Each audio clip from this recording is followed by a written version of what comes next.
Hello everyone, I'm Krishna. నేను currently under graduation చేస్తూ ఉన్నాను. నేను ఫైనల్ ఇయర్ దాంట్లో. అందరూ గ్రాడ్యుయేషన్ అయిన తర్వాత ఎక్కడికన్నా యూఎస్ కానీ కెనడాకి కానీ లేకపోతే జాబ్ చేసుకుందామని ఫీల్ అవుతారు. ఇప్పుడు ఎప్పుడైనా నువ్వు ఇట్లా జాబ్ చేయాలన్నా లేకపోతే ఇప్పుడు మాస్టర్స్కి వెళ్ళాలనుకుంటే అప్పుడు నువ్వు ఏదో ఒక టెస్ట్ తీసుకోవాలి. ఇంగ్లీష్ ప్రొఫిషియన్సీ టెస్ట్ అనేది ఇంపార్టెంట్. దానికి నువ్వు మార్కెట్లో చూస్తే ఐఎల్స్, టోఫిల్ ఎక్సెట్రా అన్నీ ఉంటాయి. కానీ ఐఎల్స్ ఒక్కదానికే కోర్స్ వర్క్ కానీ లేకపోతే ట్యూటర్స్ కానీ వాళ్ళు చెప్పేవి ఈజీగా ఉండడానికి మార్కెట్లో చాలామంది ఉంటారు, కానీ వేరే దానికి ఎవరు ఉండరు అలా. సో ఇప్పుడు ఏదైనా టాప్ యూనివర్సిటీకి వెళ్ళాలంటే ఐఎల్స్ అనేది ఇంపార్టెంట్ థింగ్, ఎందుకంటే అది హైలీ రికగ్నైజబుల్ అండ్ అందరూ యాక్సెప్ట్ చేస్తారు. వరల్డ్లో ఎక్కడ చూసుకున్నా ఐఎల్స్ని ఫస్ట్ ప్రిఫర్ చేస్తారు compare to any other language tests.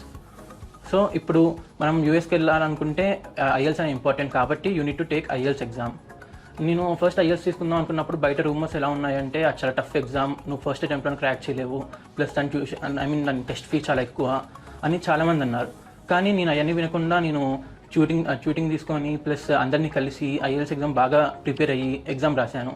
నేను అనుకునే దానికన్నా నాకు ఎక్కువ స్కోర్ ఇచ్చింది. దానివల్ల నాకు ఒక మంచి యూనివర్సిటీలో ఒక అడ్మిషన్ వచ్చింది. ఒక ఐఎల్స్ లేకపోతే నాకు ఈ అడ్మిషన్ రాదు అని అనుకుంటున్నాను. ఎవరైనా యూఎస్కి వెళ్దాం అనుకున్నా లేకపోతే ఏదైనా కంట్రీకి వెళ్దాం అనుకున్నా వాళ్ళు ఫస్ట్ థింగ్ ఏంటంటే ఐఎల్స్ ఎగ్జామ్ని ప్రిఫర్ చేయాలి. దానివల్లే వాళ్ళు మంచి యూనివర్సిటీలో వాళ్ళకి మంచి స్కాలర్షిప్తో సీట్ వస్తుంది అనుకుంటున్నాను. నేను ఎప్పుడైతే ఐఎల్స్ ఎగ్జామ్ తీసుకున్నానో నాకు దాంట్లో చాలా గుడ్ స్కోర్ వచ్చింది. నేను అసలు ఎక్స్పెక్ట్ చేయలేదు నాకు ఇలాంటి స్కోర్ వస్తుందని. నాకు 7 పాయింట్స్ వచ్చింది. నా కేటగిరీలో చాలా మందికి 6 పాయింట్స్ దగ్గర ఆగిపోతారు.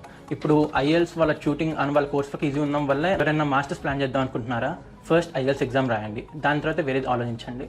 All the best guys.